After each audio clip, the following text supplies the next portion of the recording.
And we're live. All right, hi everyone, and welcome back to the launch party of the Magic of Holistic Grooming. And I'm here with Andrew Hale, who is an absolute beacon of light in our industry. But for those of you who don't know who Andrew is, Andrew, can you just tell us a wee bit more about your background and what it is you do? Oh, hi, Stefan. Thanks for asking me along, and what a great day. And it's all very exciting, and it's great to get a good spotlight on your book and what you're doing. And I hope, I hope you managed to raise some money as well for the charity as well, which is great. Awesome. Yeah. So my name's Andy Hale, and I'm a certified animal behaviorist. But before that, I've got a human psychology background, and my passions really, Steph, lie with exploring more the emotional experience behind behavior, because we end up having quite a judgmental view of behavior, which informs a lot of the ways that we see the behavior in others, the behavior we have with our dogs, and I just think it's my little bit that I kind of offer really is just asking some questions about the emotional experience and how we interpret that, and especially in relation to our dogs, right? But also our own emotional experience as well, because we all have one. So that's a little bit about me. Yeah. See, now it's interesting as well coming from a psychologist perspective, because obviously we've just been off the kind of live with Isla Fishburne, who talks about energy. She was ace. Oh, it's so good, isn't it? I love her, yeah. She is. You can actually listen to her forever and ever. But she talks obviously about the significance of energy and how our own feelings and emotions impact, the entire environment and ecosystem. But from a psychologist perspective as well, you could relate to that, obviously being from a psychology background, but also the canine behavior background. So how do you think our emotions and our own psychology affects working with animals and working with dogs? Well, it affects everything, right? So when we think about the emotional experience, so you and I, Steph, both what I class as abstract, normal adult humans, right? We'll just pretend that we're both in that bracket. So we will share the same neurology and physiology, the biology, all those kind of things that go on. Mm-hmm. But the thing that makes us different is our emotional experience that lies behind that. So my emotional experience will be unique to me because it's how I process things, how I deal with things. And your emotional experience will also be unique to you. Same with our dogs. Now, we're all interconnected because, as Isla kind of points out, regarding what she talks about regarding energy and connections, we are all interconnected, and our brain is constantly taking on information from around us through our senses. It's a process called sensory integration. And that will be what is going on with those who are sharing our social space. Mm-hmm. And that will be the same for our dogs, right? Because our connection with our dogs, we've spent thousands of years building a social connection to this wonderful animal. So they are very much in our vibe when it comes to the kind of process that goes on. And this is why how we perceive behavior in the first place is so important. Because I talk about the word relief a lot, as you know. It's for me personally, it's only my opinion, but the most important word for me in the psychology of behavior is the word relief. Because often when we are in various states of that nervous system, Isla touched on the nervous system in her talk as well, different states of stress or anxiety or whatever it is, or we're seeking those connections, what we're really looking for is relief. We need some relief.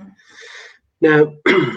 Now, this is the crux of things when we think about working with dogs, and this is the thing that I like to talk about and educate about with grooming colleagues, because I use, if anybody heard me speak at the Victoria Stillwell conference, or they've heard me frame it in the terms that actually there are only two types of behavior.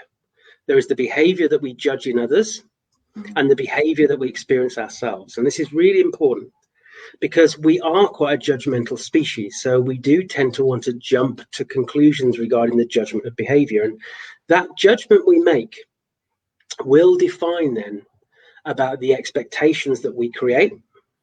And when we've created those expectations, there is the risk then that we will then seek to want to control, coerce, change that behavior now based on our expectations. Now, when we think about our own behavior, we know it's quite complicated, right? We know that we do things for all sorts of reasons. And we also know what it feels like to have another person judge our behavior, make expectations and judgments about our behavior without knowing our emotional experience, or importantly, understanding any emotional need or need for relief that may have lay beneath it. And this is where we end up having that friction, right? That kind of conflict that happens. And we experience it a lot, Steph, when we think back. We will experience this a lot. So we definitely back in our school days, maybe in the workplace, or even in our own social network. We know what that sense of being judged for our behavior and not feeling that we can communicate our emotional need well feels like. So this is the essence of just recognizing, one, yes, we are quite a judgmental species, and yes, there's a whole big reason why we are judgmental, and that can be helpful and useful, and we do need to classify behavior to a point, because we live in a civilized society that has rules and the rules of law and social cohesion. But counter juxtaposition to that is the real emotional need that lies behind behavior, and especially with our dogs. Yeah. So words are important, right? Language is important, how we define those behaviors. So especially when we think about a grooming setting, if we've already decided that Rover is challenging, is aggressive, he's bad, he's naughty, he's difficult, if we start using those arbitrary terms, we have only two options now. We either bar Rover from the service, or we, through our expectations, try and make the behavior happen that we think is acceptable. Yeah. The bit that's missing, of course, is what Rover's trying to communicate through that behavior in the first place. And that's all it is. It's as simple as that, really. And you talk about getting into, you talk about getting to the kind of underlying cause of the emotion and the behavior, isn't it? Well, that's it. And this is the thing about the emotional experience. we all have one. So that's my routine, really. Because when we think about behavior, it is complicated. It involves a lot of neurology, a lot of physiology. And we need to make those principles, the principles and the functions of those things accessible to anybody who can just understand it. And the best way to do that is through their own emotional experience, because we all have one. So I use my snake analogy, excuse me, which you've heard before, and it's a good way to think about it. So if there's somebody who doesn't like snakes and the snake comes along, they're going to have a neurological, physiological response. In other words, their body's going to experience something. That in turn will inform their emotional experience, which in turn triggers the behavior. The behavior is likely to be reflexive, by the way. They're not going to think about it. The same with a lot of these dogs. They're not thinking about it. They're just doing it, because their behavior is a representation of their internal state. It's the only way that they can communicate. So the person's kicking off now around the snake. Now, if I decide as the calm bystander that I don't like the behavior, that's all I'm interested in. Oh, I don't want the behavior. That's based on my narrative, remember. I only have two options now. I either treat them punitively, punishing, correcting, controlling, whatever I do, because I need to get the behavior that I want, and I need to get rid of the behavior that I don't. So I might be able to change their behavior, but guess what? I haven't changed their emotional experience around the snake. And most importantly, I didn't listen to what they were trying to communicate. I've just arbitrarily, unilaterally, I use those two words a lot, right? But that's what it is. It's arbitrary and it's unilateral. I haven't gone to seek support on that. I've just decided myself that behavior is bad. The second option is to, if I'm only looking at changing behavior, is to use reinforcement to get another behavior. So rather than shut that one down, I'm going to try and get another behavior. But the risk there, if we're not thinking about emotional experience, is that I'm going to get another behavior because I can, because I'm a great trainer, or I'm a great human trainer in this case, that I end up getting a behavior that I find more appropriate now, great, but still might not be of any use to that emotional experience around the snake. Yeah. So this is really important then, isn't it? So when we think about dogs in the salon, if we are making the assumption, yeah, well, this dog should behave, and that behavior is not what I expect, and the dog should have to suck it up and get through it, and if I do it enough times, maybe they'll just give it up. We have to be clear about what it is we are doing there. We are doing the same as I was doing metaphorically with the person around the snake, which is saying, I don't care what you're feeling, and I don't care what you're saying. I just need you to not do it. Yeah. So it's just a case of being clear on that. But so if we wanted to think about things a little bit differently with that analogy, the snake analogy, even though I'm angry, upset, annoyed, frustrated at their behaviour, it's really important we acknowledge that, because that's my emotional experience now. I'm like, bloody hell, I'm just trying to watch Emmerdale in peace, and the person keeps screaming and shouting. So I have to recognise that. We have to recognise that ourselves, especially with our own dogs, right? It's, you know, it's not great when your dog's growling at you or trying to bite you. Bertie, our old dog, he's not with us anymore. He was a bit of a bugger. We called him Bertie Shark because he had his moments. Right? It's hard sometimes when you live with a dog with challenges, but so we have to kind of just think, okay, I'm really annoyed by that, but I'm just going to take a breath and I'm going to step back and have a look at what's actually happening. And the problem with the snake analogy there isn't the person's behavior when we step back.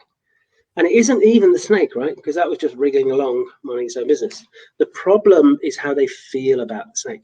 So if I really want to look at that situation, I have to think about the emotional experience. I have to think about offering relief.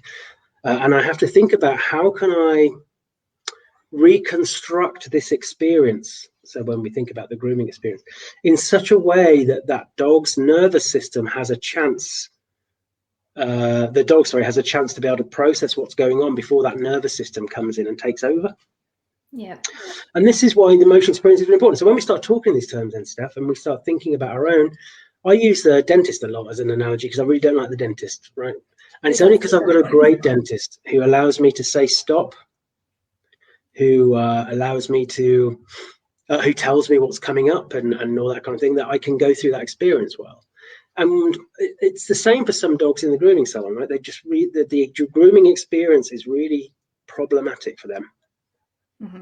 And there are ways that we can just make that a little bit easier. Now, from my point of view, speaking to a lot of groomers, I don't want to make anybody think they've got to do things one way or another. I leave people like you and Sue and others who know about grooming. I'm not a groomer.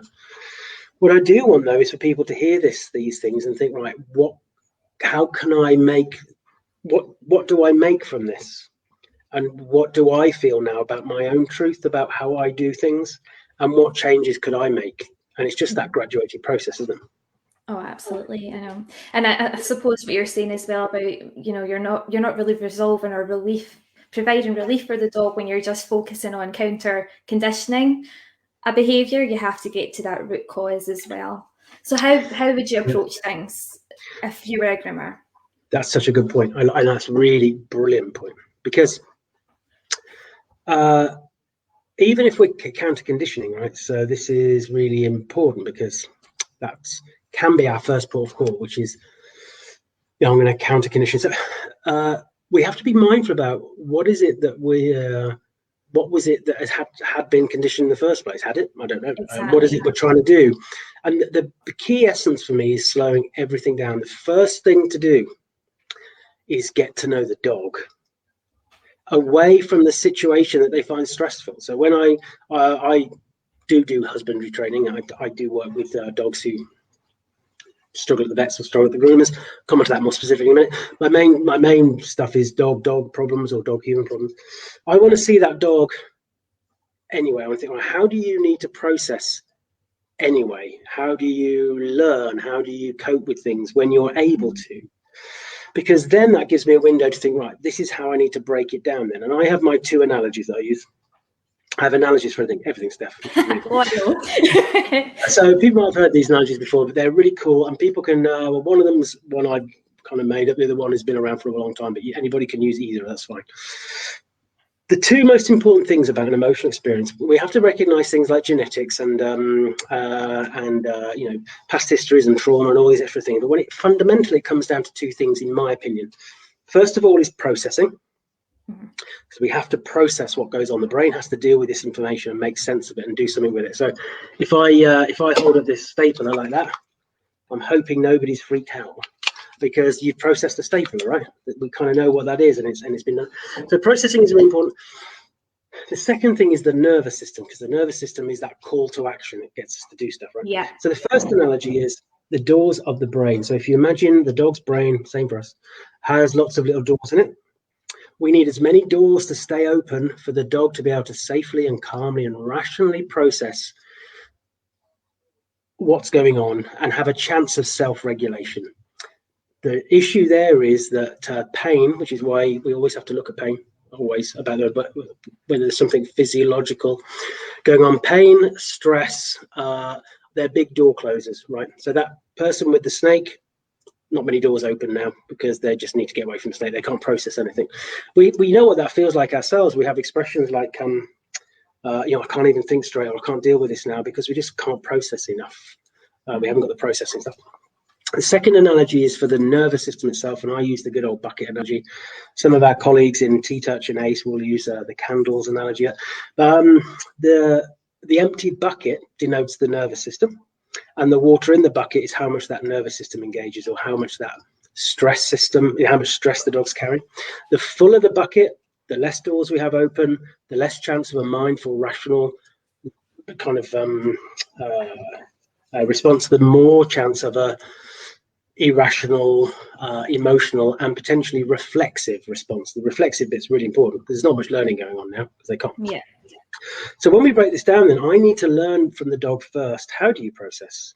What is it that kind of gets that nervous system going? What is it that I can do to make what I need to do for you, which is help it for you to feel more comfortable with the grooming experience, for example? How can I do that in a way that is going to offer you the chance to have internal value? Now, this is really important.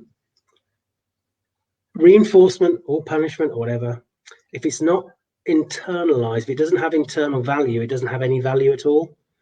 Okay. In other words, we can get a dog to just do something else because we can, but that doesn't mean that it has an internal value or use for that dog. So when we're going through a process then of helping any animal deal with something that they maybe struggle with, we have to break it right down so that each individual bit can be processed, so we can do something that keeps those doors open and stops that bucket from getting too full. For the dog to know they have agency within that.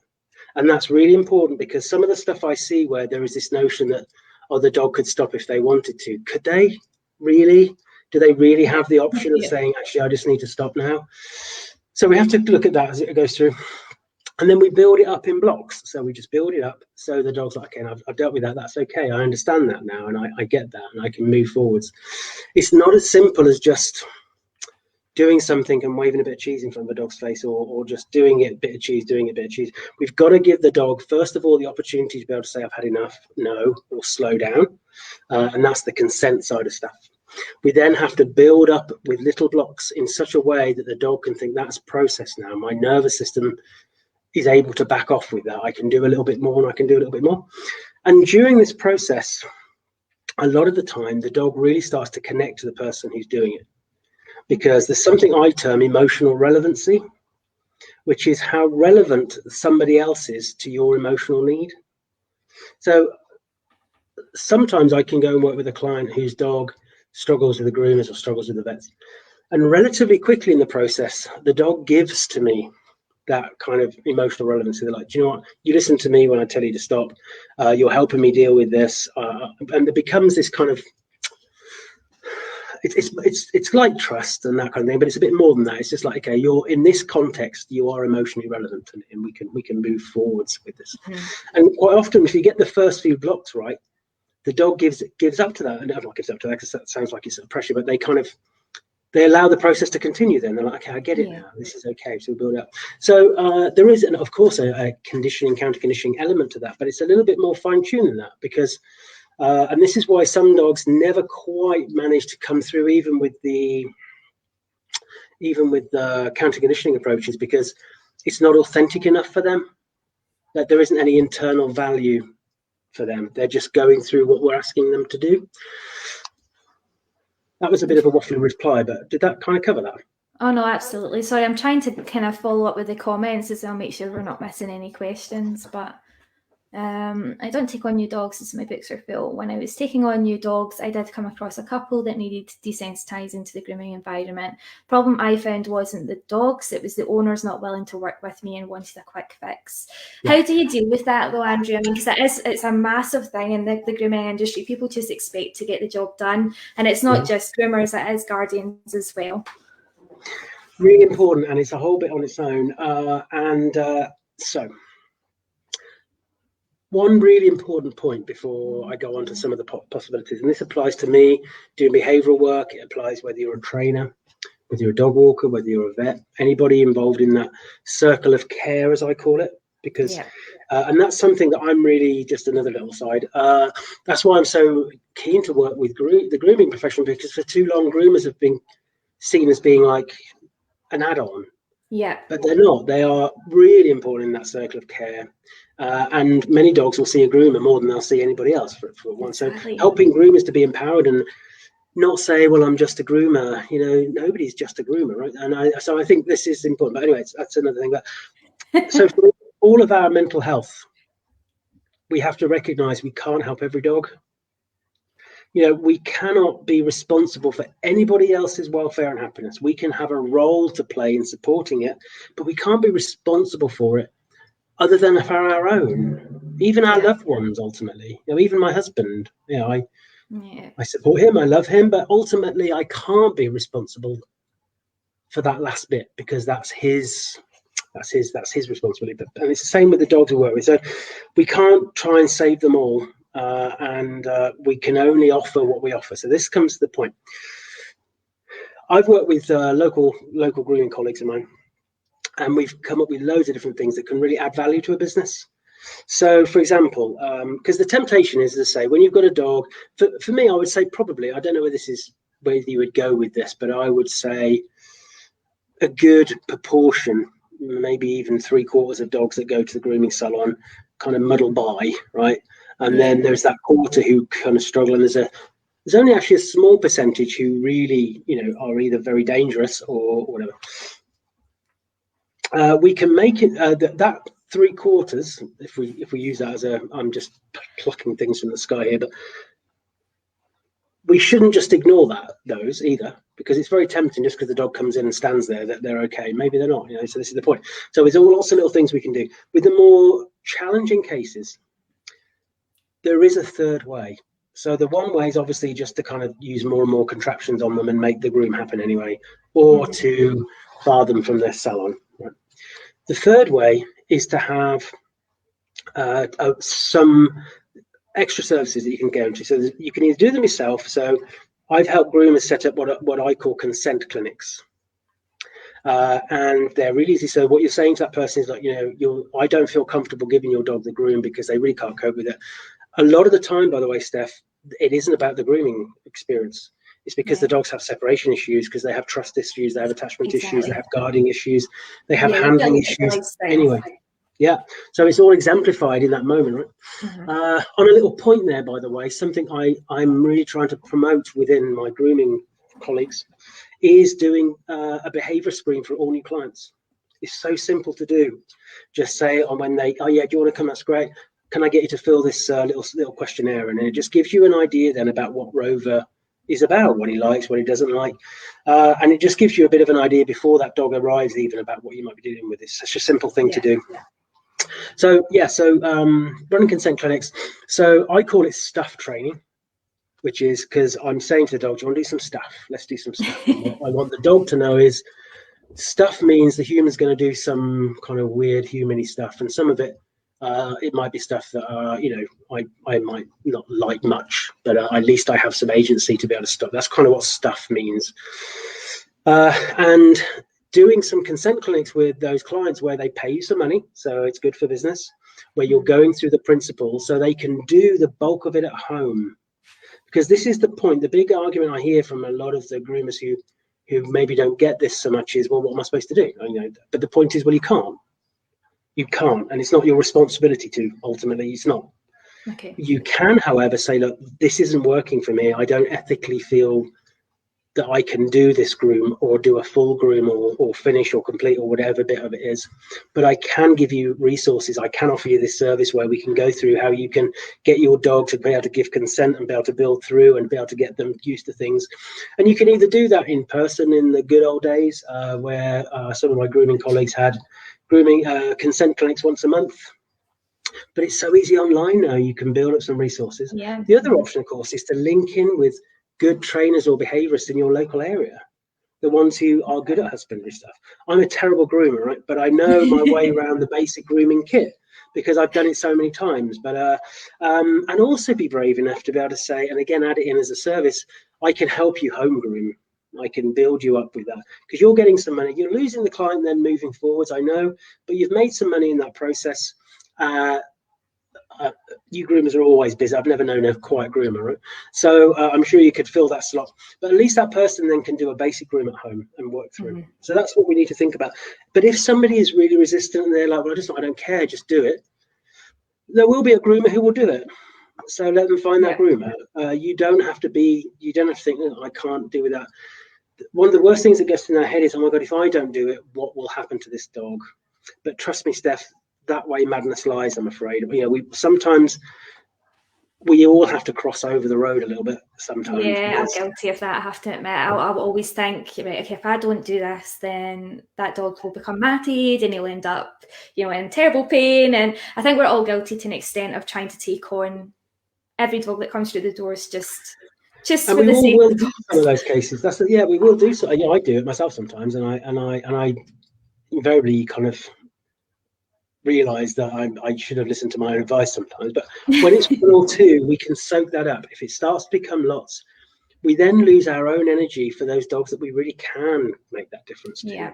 We have to allow some responsibility to the primary caregiver.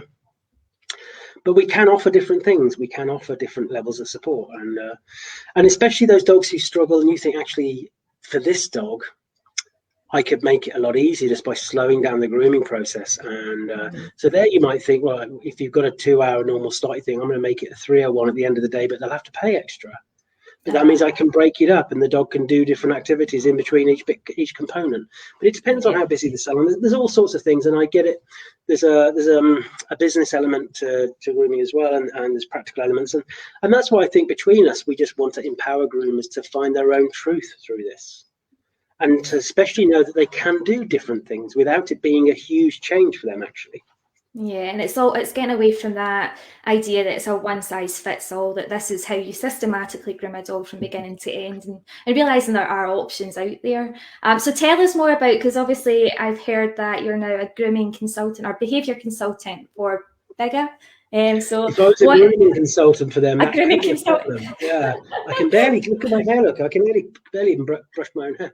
I think this is really exciting for me because Behaviour is the British Isles Grooming Association, and they're the biggest or the second biggest thing like that. And I think it's really good that they've reached out. I know some of the people there, and this has got to be the future for grooming, right? Whether it's Bigger or others. Groomers, they come into grooming for whatever their reasons are, and then they get trained to do grooming. And because groomers have been kind of ignored for a long time, the access to other information and skill sets has been restrictive. But now things are changing, and I think I see my role at Bigger really is to be able to offer this stuff about what behaviour really is, the communicative element of behaviour, the dog's emotional experience as best as we know it from what we know about neurology and physiology.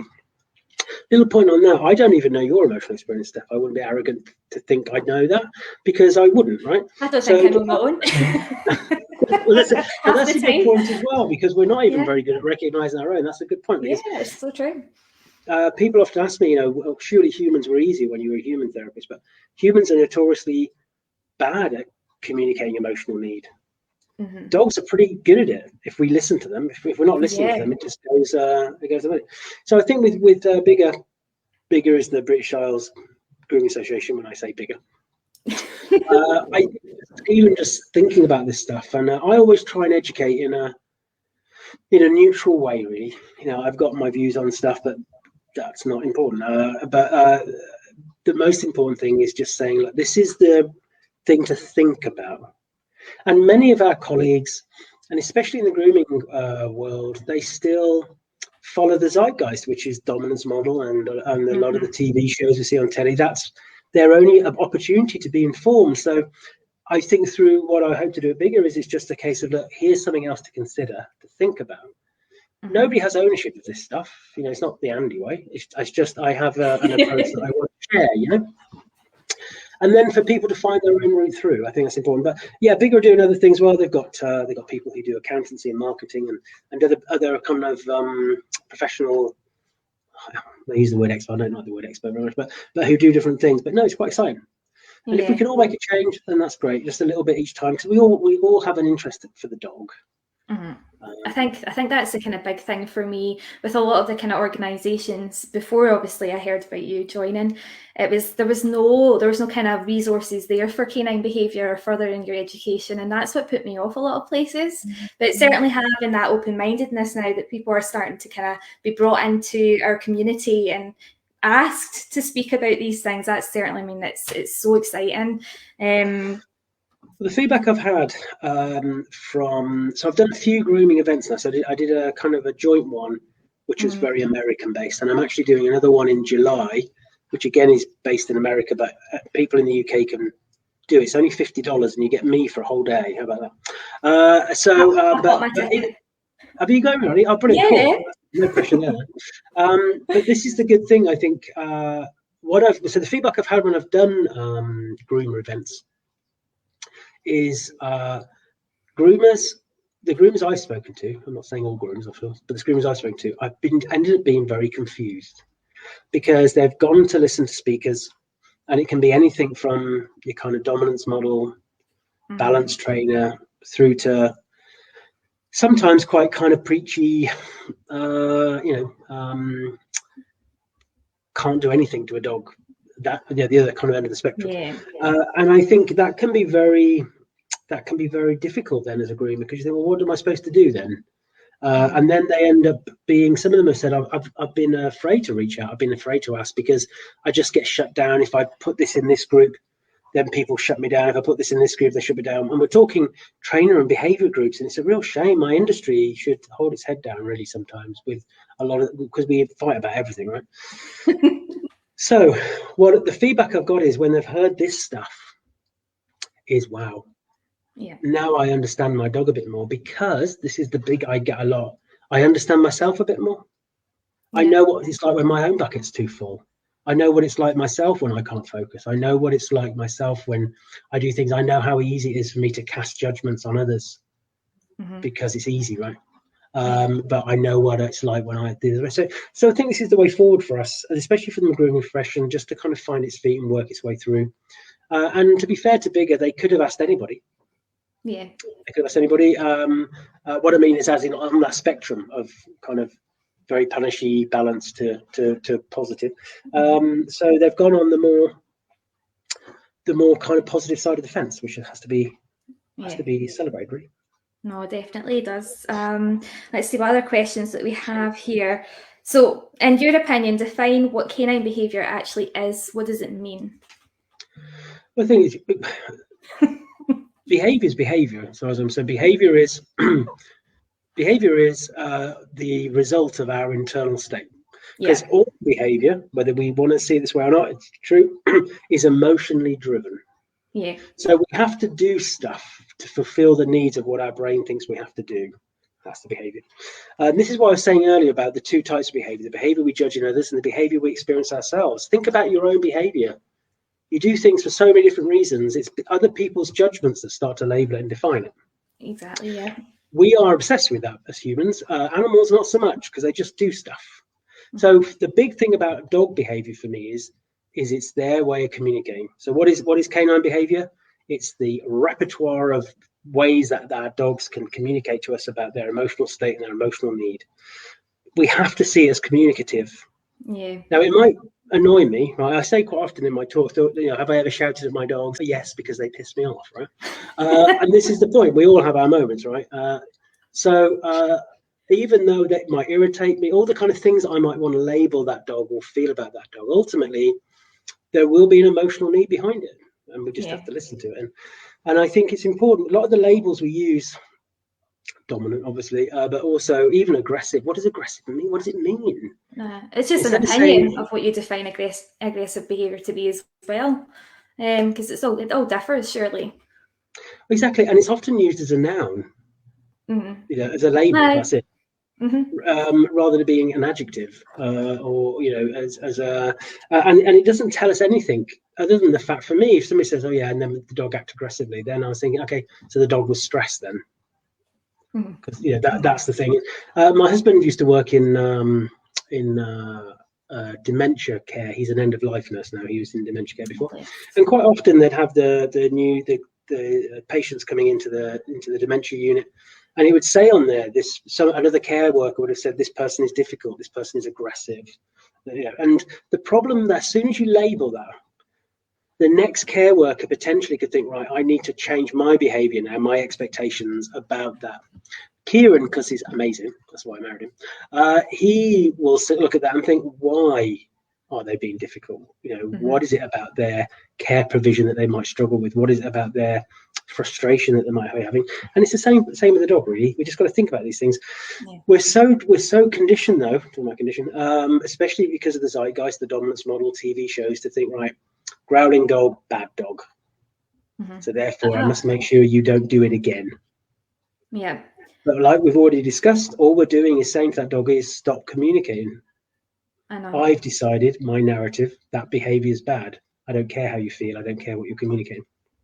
And I think it's as soon as a person sees or hears a dog growl, they instantly think, right, we'll put a muzzle on them. And again, I just feel like that's just you're basically disrupting the energy flow. Then the dog's panicking more, and then he's going to get more frustrated. So I've never needed to use a muzzle so far in my work, but it's just an opinion, I suppose. It's my way.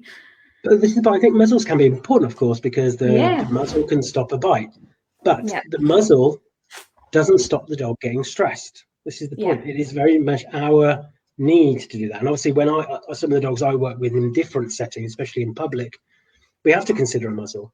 But that is a kind of that's a security option for us, just in case. Not we'll put the muzzle on now, they can't bite, so they're all right, because they're not all right.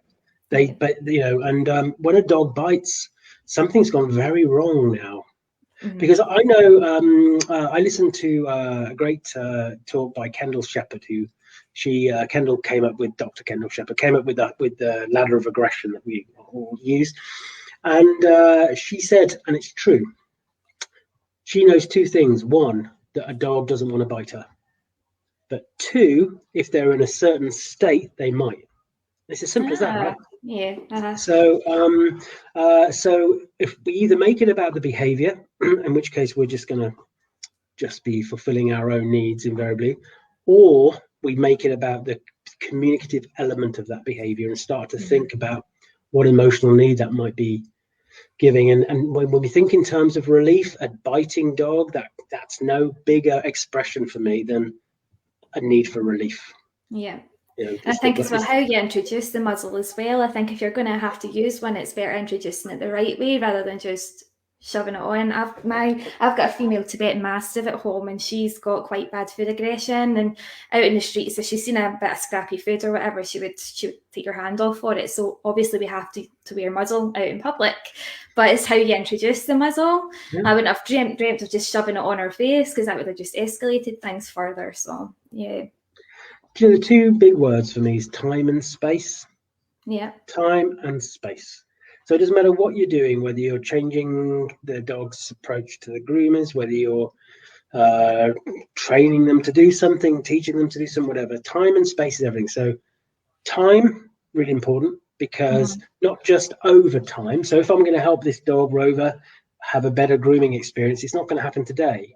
Yeah. It's going to have to take time. But also time in the moment, time for the dog to process, time for the dog to think about things. Space is physical space, but it's also about headspace. Yeah. Has the dog got capacity to do more? What's that headspace like?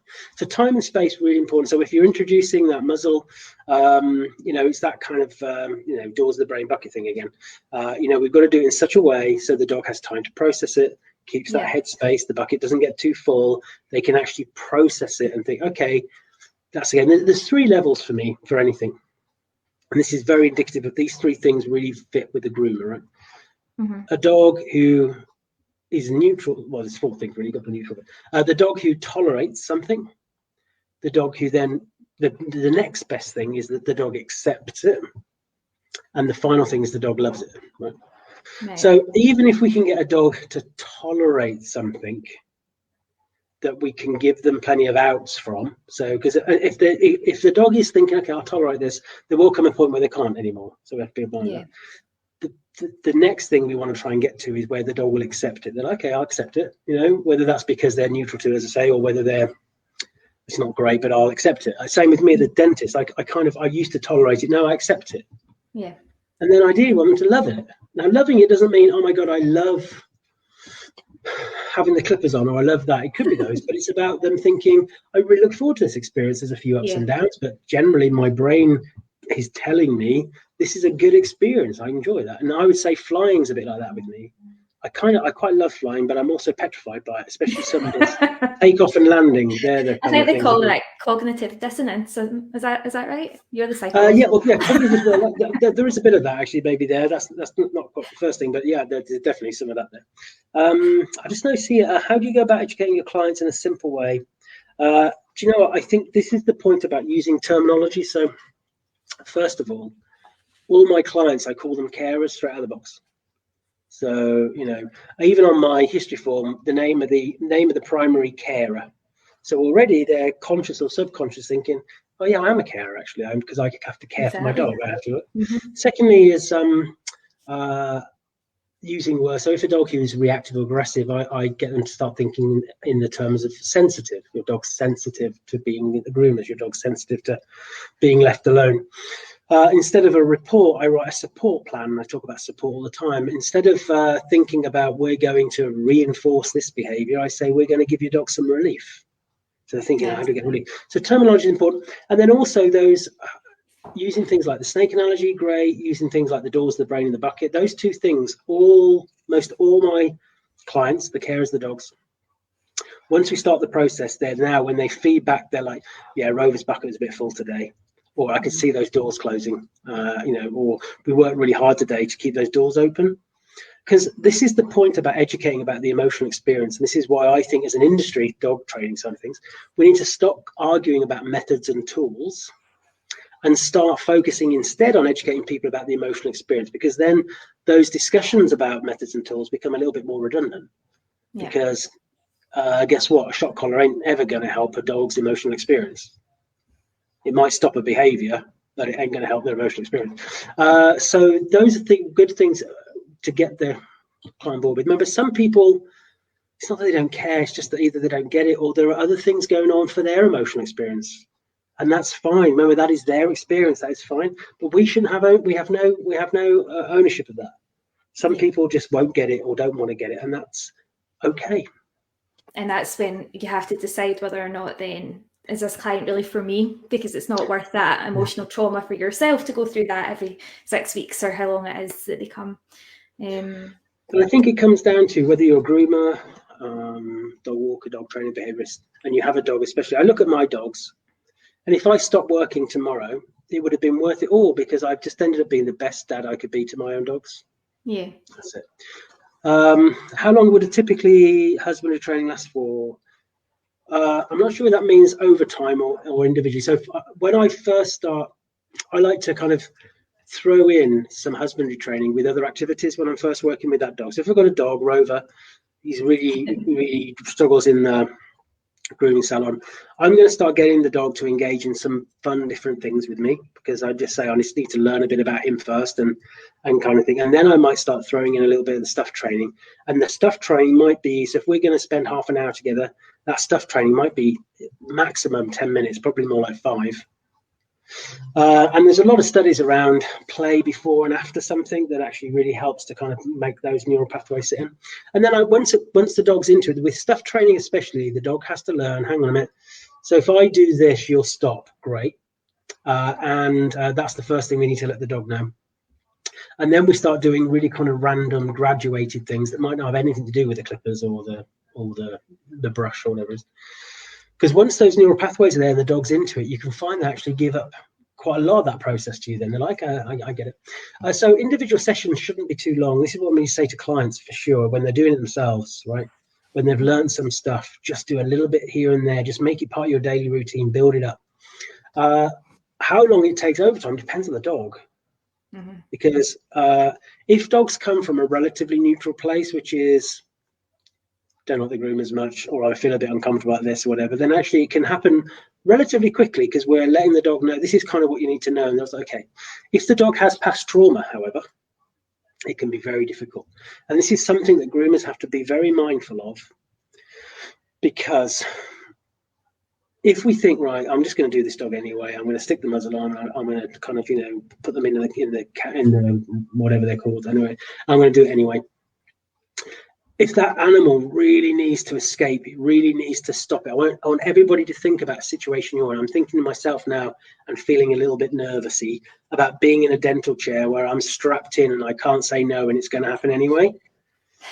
I want everybody to think about that, because for some of these dogs, that is deep trauma now. And trauma doesn't just affect our brain, right? It affects every cell of our body. If you imagine the body has lots of dials and graphs and things like that, everything gets set off, and it can be very difficult to build that through.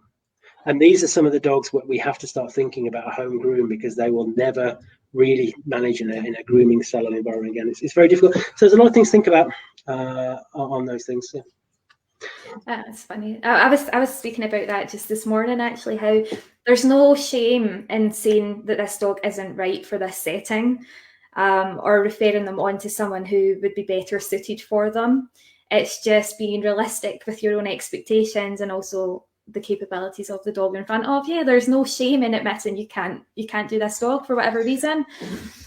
And I think front loading is the best thing. So with it's very clear on my website, it's very clear locally, people kind of know how I work anyway. I make it very clear when I have that, we call them discovery calls, where I'm just having a chat and talking to the people. I make it very clear about what I do and my approach, and then that's very important.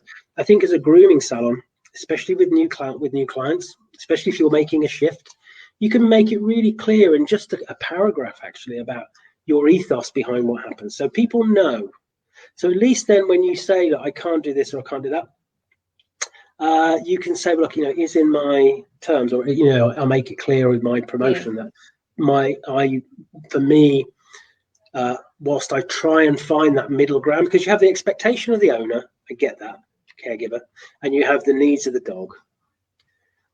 Sometimes we have to explore that middle ground where we have to think, well, I don't feel totally comfortable doing that, but it's within my limits of ethics, right?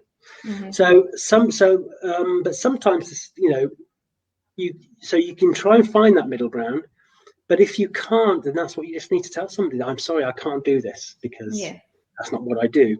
Because as I say, they will find a groomer who will. So And it's good to have that network around you anyway, to know who's in your area, who's local, that you can then refer them on to worst case scenario. But there's things we can do as well in the grooming environments. I offer like master classes, for example, where I teach guardians one-to-one how to kind of maintain their dog's coats at home.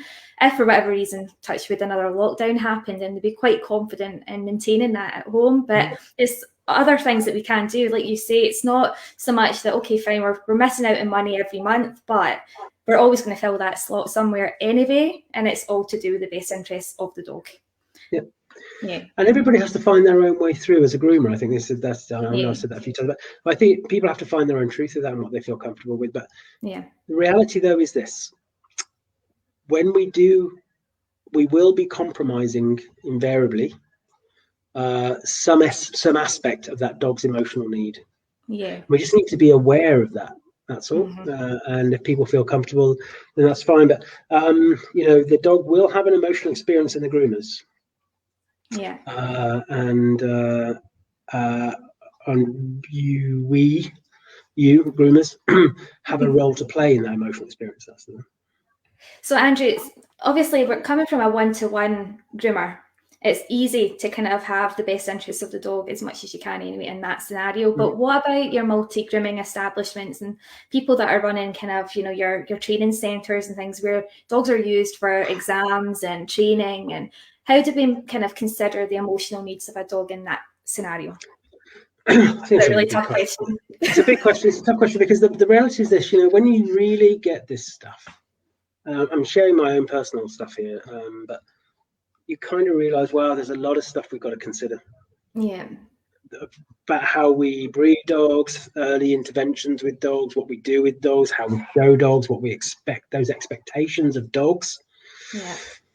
Whether that's in a sport, doing kind of dog sports or shows or breed specific shows or whatever it is. There's a lot of stuff to unpack here. And I have my views on that stuff, but it probably wouldn't go down well. So I tend to keep them to that because that's not about my views. And I live my truth with my own dogs, but I'm not going to be arrogant enough to say everybody else must be the same. I just want people to, hopefully we'll have a shift through now. There's a lady who reached out to me after I did the American conference, the grooming conference. She has 6 big salons over 2 states. My goodness. Right. And she said, I need to change how I do stuff. And I've been working with her. And it comes down to culture. So you could, if you're a one-to-one, great, you're only responsible for your own bit.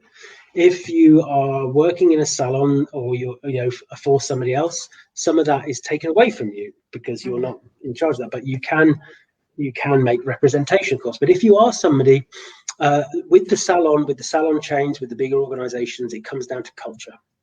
Simple as that. And if we can shift culture and make people who run successful businesses, and there will be a business element, can see actually I can make some of these shifts. I'm the behavioral consultant for Pet Remedy, which is a great product for the groomers. We're going to be launching our groomer partnership program soon, in the not too distant future.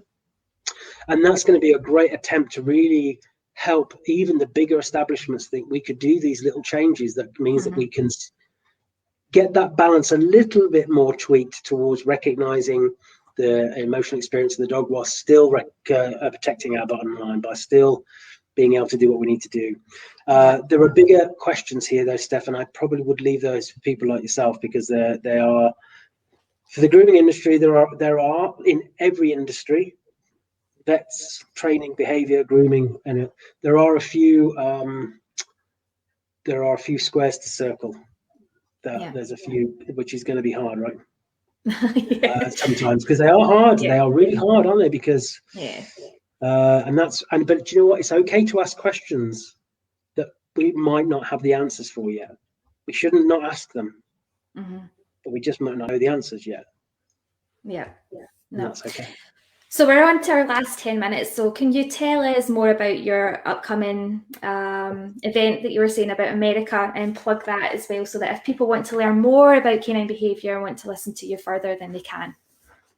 Yeah, so I'm doing. So this was on the back of the one I did before, where I just had I was one of many speakers. So what I'm doing on this day, we're doing a bit of a deep dive. So we're going to start off by looking at some of the more traditional views of dogs and where that's come from. So we'll examine that. And then we're going to do a bit of a deep dive into the emotional experience. So we're going to be looking at the nervous system and physiology. And you've heard me talk before, Steph. I try and do it in a way that is accessible. Because you don't have to be attainable, yes. But just so people can get it, and that's great. And then we're going to start thinking about how dogs communicate that emotional experience. So and then we'll be looking at kind of body language and stress signals and how that kind of thing works. Then we're going to be looking at how this applies to the grooming environment. Now, I'm not a groomer, but we've got my friend, our friend, Sue Williamson. She's going to be contributing to some of that. But I'll be looking more about, I'm introducing stuff training, how I do that, how I've set up these consent clinics with some groomers, just helping people to realize that you can actually make good business out of this. It doesn't have to be something that affects your bottom line and you have to make compromises on. It can actually be the opposite. So hopefully we'll be going through a lot of stuff that will be really useful for a groomer to be able to think, actually, you know what? Because obviously, I always, if groomers really want to learn stuff, then of course, there's different courses out there, and they can go and do behavior courses or whatever else. But many groomers, I think, to come along this, only $50. I think it's 4 hours or 5 hours with the Q&As. So it's a great opportunity to have a good education on this approach regarding behavior and understanding things, so that people again can take away and think, right, how would that change how I groom? How would that change how I think about things? It's been hosted by the Precision Sharps company, but I think you've shared it anyway, but we could perhaps share another link in your dog group. Yeah, because it'll be quite good to tune in. Definitely, I've definitely bought my tickets. I'm looking forward to it. And more closer to home now, I've set up dog centered care now, which is there's a group, dog centered care group, where people can come along and join on Facebook, where I'm going to be sharing some of the stuff that I've been doing, but also other amazing colleagues who have been talking about a lot of this stuff for a long time. So it's not Andy's way. It's just I only talk about what I talk about, right? But also, Dog Centre Care will be running short courses, and we're working in partnership with Pet Remedy, and there will be things that I think will be really interesting for groomers who don't want to do big stuff. They just want to learn a bit about this stuff and kind of get a bit of a step in. So yeah, dogcc.org is the main website, and you can go on the mailing list ready for those courses when they come up. All right, okay, so what to do as well, if you don't mind, Andrew, is once this is finished, just pop the links down below this thread as well for easy access. Yeah, brilliant. Yeah, I'll put that in. Yeah, great. It's been amazing chatting to you today, Steph. I know. I mean, do you know something? I was so nervous because you're just so. I was kind of starstruck. It's so weird. I don't know why. I just think I've seen you speak that many times now, and it's just, you blow me away every time you speak. So to actually think. I was sitting talking to you and I'm like, you're that clever. I don't know what to say to you. But no, it's been wonderful to actually get to speak to you in person. And I hope that everyone watching today as well has managed to take away something of value. But like I say, if you do have any questions for Andrew or even myself, that's absolutely fine. Just pop it on this thread and we'll get back to you at some point over the next few hours or so. But in the meantime, I think who's on next? I think it might be Jane. Gosh, I don't even know what one itinerary, but whoever it is, I'm sure will be wonderful anyway. So tune on to the next speaker in literally 5 minutes and we'll see you there. All right. Thank you so much, Andrew, and have a lovely, lovely day. Take care. Bye.